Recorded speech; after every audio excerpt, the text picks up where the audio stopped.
डाकोर के रामदास जी तो द्वारिकाधीश जाते थे, पूरी रात कीर्तन करते थे, फिर वापस आते थे। भगवान रीझ गए थे उनसे और भगवान ने कहा हमको लिवा चलो अपने घर। रामदास जी से कहा, रीझ गए हर एकादशी को ठाकुर जी के पास जाना, रणछोड़ ठाकुर जी के पास, द्वारिकाधीश उनके दर्शन करना और रात भर कीर्तन करना। एक दिन ठाकुर जी ने कहा अगली बार अब गाड़ी लेके आना और हम तुम्हारे साथ चलेंगे। तो उनका, प्रभु हमारे साथ चलोगे? आप बूढ़ा शरीर है हमारा, आपका तो नौ किशोर हो, हम कैसे गाड़ी में ले पाएंगे और बाहर ताला लग जाता है। बोले पीछे की खिड़की हम खोल देंगे और तुम्हारे लिए हम फूल जैसे हो जाएंगे। बोले प्रभु देख लो बहुत बड़े रक्षक हैं सब इनके, अभी कुछ नहीं होगा, तुम गाड़ी ले आओ ना, हम चलने के लिए तैयार हैं। अब वो गाड़ी ले आए, सब भगत देख रहे थे कि पैदल नंगे पैर आते थे, इस बार गाड़ी पे आए तो सोचा शायद बूढ़े हैं इसलिए बैलगाड़ी से आ गए होंगे। अब भगवान पूरी प्लानिंग बता दिए थे, तो मंदिर के पीछे गए, खिड़की खोल के ठाकुर जी पूरा श्रृंगार सब पहने। बोले लिबास? बोले ना प्रभु, पहले एक भी नग नहीं होना चाहिए, क्योंकि ये सब सेवादारों के काम आएगा। प्रभु हमको तो वैसे डर लग रहा है आपको ले जाने के लिए, आप पहले सब, भगवान ने सब उतार के फेंक दिए, मंदिर में ऐसे फैला दिए पूरे आभूषण, कहा अब हमें गोद में लो। भगवान कितने रिझवार है, जो ऐसे किया फूल से गोद में आ गए, तो कुछ कंबल आदि ऐसे गाड़ी में बिछाए थे, भगवान को विराजमान किया और चल पड़े।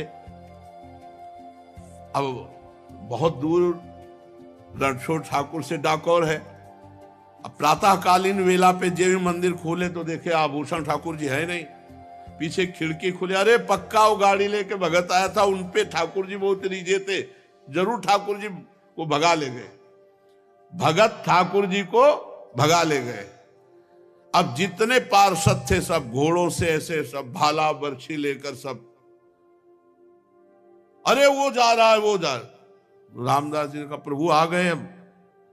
तो बोले देखो ये छोटी सी तलैया थी जल की, बोले इसमें हमको छिपा दो जल में, वो जल्दी से छिपा दिए। तो उन्होंने मतलब ऐसा देखा, कहा ठाकुर ने भालों से मारा, बूढ़े रामदास भगत को भालों से मारा। उधर जब तालाब की तरफ देखा तो खून खून खून, दौड़ करके तो देखा ठाकुर जी के शरीर में भाले लगे हुए और खून। ठाकुर जी ने कहा तुम जैसे निर्दयों के साथ हम नहीं चलेंगे, हम रामदास जी के साथ जाएंगे। उनका प्रभु आप हमारा जीवन हो, जीवन ही आपसे चलता है। बोले हाँ यही बात तो है ना कि हमसे जीवन चलता है, रामदास हमारे तौल भर सोना दे देंगे तुम्हें, ठीक है? बोले हाँ ठीक है, राजी हो गए। रामदास जी ने कहा प्रभु प्रभु वो ऐसे पिटवा दिए, कह रहे सोना दे देंगे, हमारे पास सोना कहाँ है, गरीब आदमी। प्रभु भगवान ने कहा ले चलो पहले डाको। अब पीछे वो सब भाला बर्छी लिए घोड़े पे सवार, वहां ठाकुर जी पहुंचे। बोले तराजू लाओ, एक तरफ ठाकुर जी को विराजमान कहो, हे रामदास चढ़ाओ सोना।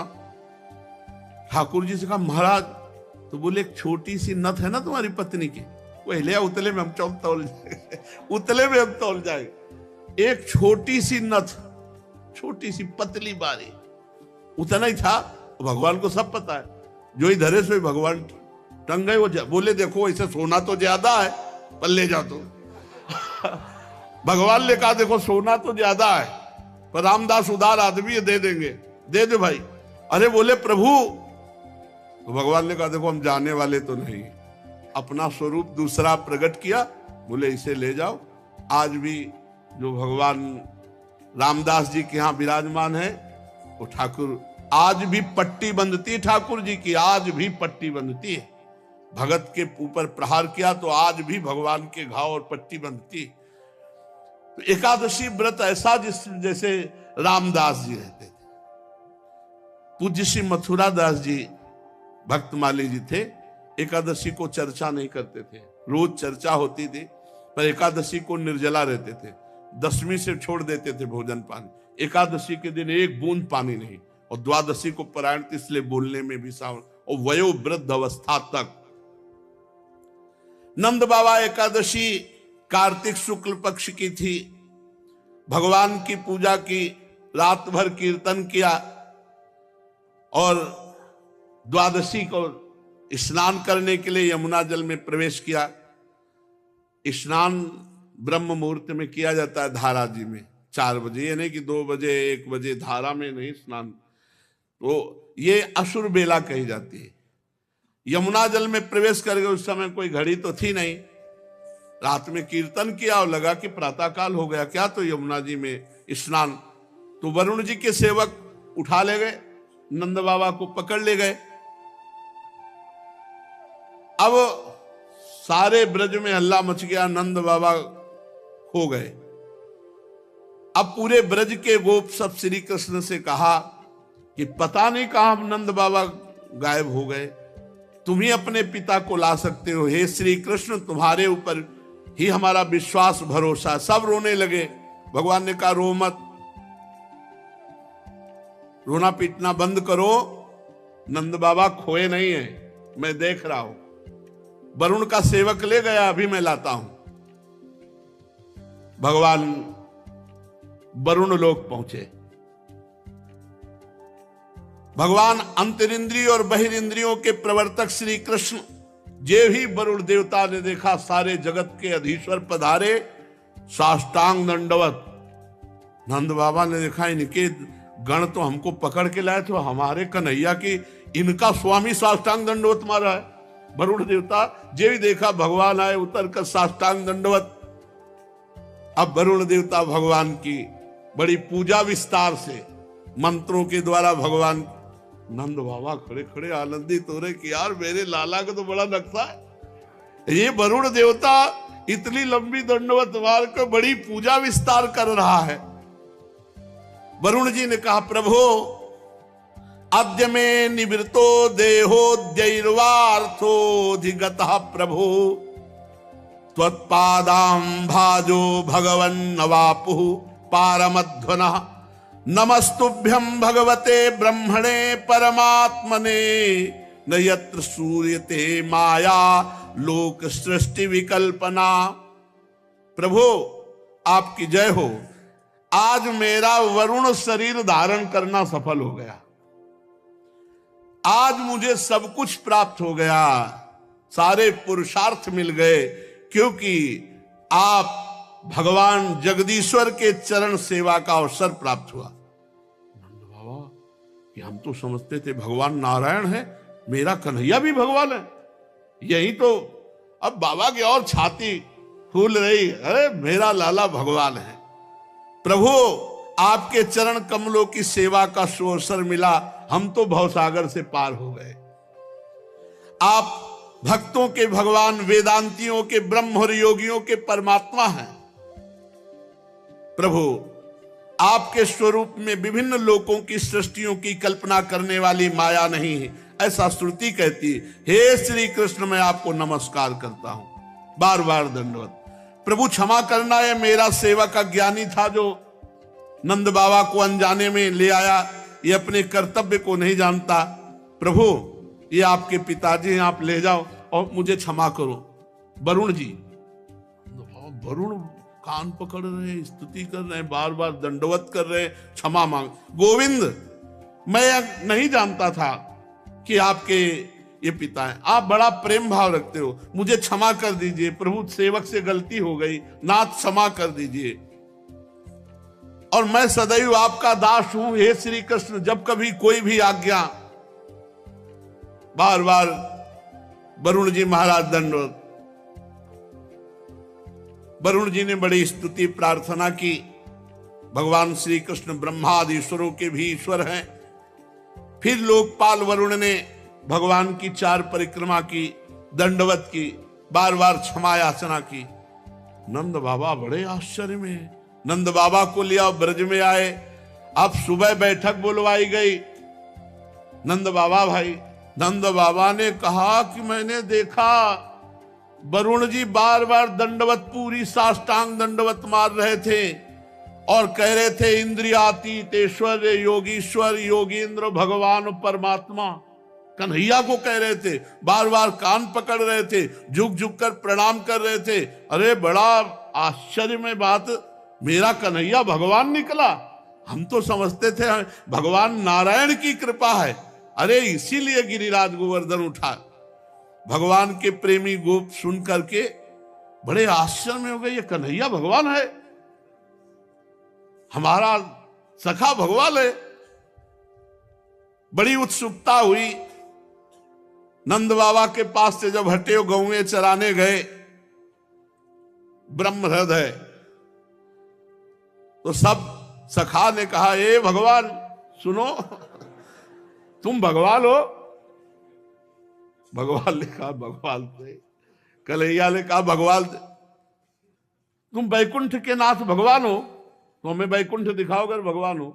हमारे साथ खेलता है, हमारे साथ भगवान कहां से हो सकता है, दिखा हमें बैकुंठ दिखा, जिसमें केवल महान सिद्ध प्रेमी भक्त ही प्रवेश पा सकते हैं। ऐसे वैकुंठ दर्शन की जो मायातीत स्वधाम है, भगवान अपने गोप सखाओं की अभिलाषा पूर्ण करने के लिए तत्काल कहा, इस ब्रह्म हृदय में स्नान कराओ, जहां क्रूर जी को स्नान। जो ही डुबकी मारी से पहुंच गए वैकुंठ। जय विजय नंद सुनंद भगवान के दिव्य पार्षद, दिव्य अस्त्र भगवान, और बड़े ऊंचे सिंहासन पे भगवान विराजमान है। सखाओं को जय विजय, रुको, सर्वलोक महेश्वर अनंत ब्रह्मांड अधीश्वर, ऐसे भगवान के साथ झुक के चलो। दूर से बोले हमें नहीं चाहिए बेकुट, इतने ऊंचे में वो बैठा है और यहाँ सब हमको दबका रहे, हमारा कन्हैया ही जिससे हम खेलते, हमें बैकुंठ भूल कर बैकुंठ नहीं चाहिए। सोई ऐसे उछरे। भगवान ने कहा, बोले कन्हैया एक बात मांगू, तू मेरा नित्य सखा है, मेरा प्राण, तू मुझे कभी बैकुंठ मत भेजना।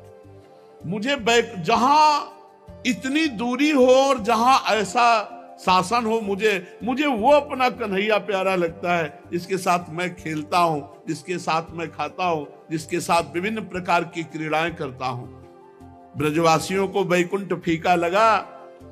भगवान के प्रेम धाम वृंदावन ब्रजधाम से भी श्रेष्ठ वैकुंठ को माना जाए, तो आप सोचो ब्रजवासियों को अच्छा नहीं लगा और मना कर दिया कि कन्हैया एक बात मुझे दे कि इस ब्रज से कभी मैं बाहर न जाऊं, यहीं का बंदर बनाओ, यहीं की चिड़िया बनाओ, यहीं के पशु पक्षी लता बनाओ, मुझे बैकुंठ नहीं चाहिए। इस संसार में जीव अज्ञानवश शरीर में आत्मबुद्धि करके भांति भांति की कामना करता है, उसकी पूर्ति के लिए पूरा जीवन नष्ट कर देता है। फिर उसके फलस्वरूप वो पशु पक्षी कीट योनियों में जाता है, इसलिए अपनी गति को पहचान नहीं पाता। परम दयालु भगवान ने अपने सखाओं को मायातीत वैकुंठ धाम का दर्शन कराया। भगवान ने फिर सखाओं को ब्रह्मबोध कराया, जिसका सत्य ज्ञान अनंत सनातन ज्योतिष स्वरूप समाधिनिष्ठ गुणातीत पुरुष ही पाते हैं। देखो ब्रह्म सनातन है। सत्यम ज्ञानम अनंतम यदि ब्रह्म ज्योतिष सनातनम, सत्यम ज्ञानम अनंतम यद ब्रह्म ज्योतिष सनातनम यदि पश्यन्ति मुनयो गुणा पाए समाहिता। जिसमें अक्रूर जी को भगवान अपने स्वरूप का दर्शन कराएंगे, उसी हृदय में स्नान करा करके परम धाम का दर्शन कराया। दिव्य भगवत स्वरूप लोगों को देखकर समस्त गोप आनंद में मगन हुए। भगवान श्री कृष्ण मूर्तिमान ब्रह्म है, मूर्तिमान परमात्मा है, मूर्तिमान भगवान है। ये सब गोपों को आश्चर्यचकित हुआ कि हमारे कितने अहोभाग्य कि हम ब्रह्म परमात्मा भगवान अपने लाडले कन्हैया के हैं। यही ब्रजवासियों की आज भी महिमा है। जो यहाँ के खाटे ब्रजवासी हैं पुराने, ठाकुर जी के प्रति उनके हृदय में अपार संबंध प्रेम है, जैसे घर का, ऐसी बात है। उनके लिए भगवान नहीं नजर आते, उनको मेरे कृष्ण। देखो नंदगांव के जब आते हैं ना, उनकी ठसक झलकती है। बरसाने के जब श्री जी के जन आते हैं ना, उनकी ठसक झलकती है। ब्रजवासियों से जब बात करो ना तो ठसक झलकती, सच्ची कहते हैं। आएंगे, प्रणाम करेंगे, प्रसाद देंगे और फिर कहेंगे ए बाबा तो आशीर्वाद दूं, लंबी आयु तेरी, कोई नहीं बिगाड़ सकता, अरे लाडली जू की कृपा, वो कहे अरे नंद लाला की कृपा। तो यही ब्रजवासियों की कृपा जिस पर हो जाए तो ब्रजराज उसको कभी छोड़ नहीं सकते। इसलिए इनकी बाहरी वाणी पे मत जाना, बाहरी व्यवहार पे न जाना। इनका व्यवहार थोड़ा टेढ़ा है, वाणी थोड़ी कड़वी भी हो सकती है। इनकी जबान की बात है, हृदय बहुत बहुत प्यारा हृदय है, ये हमने देखा। उनका व्यवहार देखो, ये भगवान के सखागण हैं। इनकी बात समस्त ब्रजवासियों के चरणों में कोटि कोटि वंदना। जिनको श्री कृष्ण प्यारे लगे, वैकुंठ भी प्यारा नहीं लगा। आज भी ऐसे श्री कृष्ण के प्यारे ब्रजवासी जन है। इनका टूक, इनकी चरण रज और इनका आशीष हमको निश्चित प्रिया प्रीतम से मिला देगा।